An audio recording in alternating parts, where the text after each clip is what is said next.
Okay, joining us now is Marc Ganis. He's the president and co-founder of Jiaflix, a U.S. firm that helps market films in China. Thanks for joining us. This must be an exciting time for you.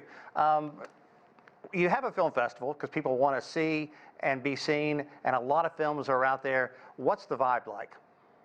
Well, the Beijing Film Festival, it's an extremely exciting event.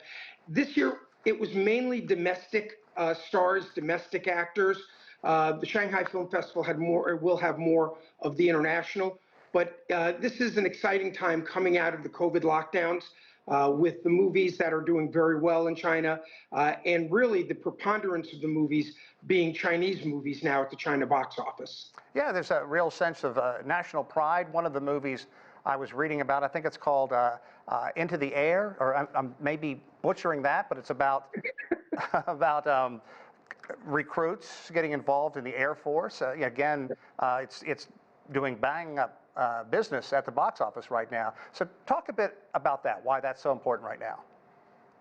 Well, we're in a period where we've just come out of a multi-year crisis. There are international activities going on around the world that brings more nationalism to a population to feel and feels pride in the people and in your fellow countrymen. So it's very natural for that to be the way it's going right now in China in the box office. Also, we have another really interesting development in China. Animation. Two Japanese anime movies are in the top 10, and 2 Chinese animation movies are in the top 10 for the year. And that's a really interesting development within China, how well animation is doing in the box office. Let's talk about the elephant in the room, the fact that every place has been shut down for the past 3 years, and now people are able to get out. And we're seeing big crowds at the Beijing International Film Festival, and clearly a nation that has been starved to get out and go to the theater and see these on the big screen. Absolutely right. We still are not back at the box office that we were in 2019. Roughly, the Chinese box office is roughly 80% of what it was, but it's a real weight now, preponderance in Chinese films. And during the lockdowns, not many films were produced.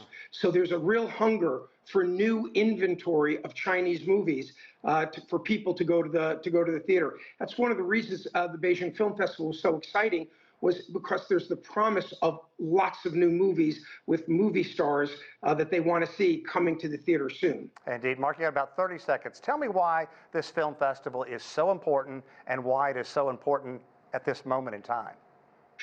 It's a way for people to get together. Their love of culture, their love of film, their enjoyment of celebrities, to see them live, to see them in regular clothes, not in their movie star, not their movie makeup and costumes.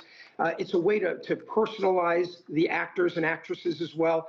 And it's finally, now in 2023, finally people can go out together. People want to be together. They want to enjoy things like movies together, experiencing them together. And finally, after a very long time, people can do that in China, and it is something they're embracing big time. Yeah, Mark, thanks very much for your insight. If one thing China can do is put on an amazing spectacle, so I'm going to want to see the stories coming out of this.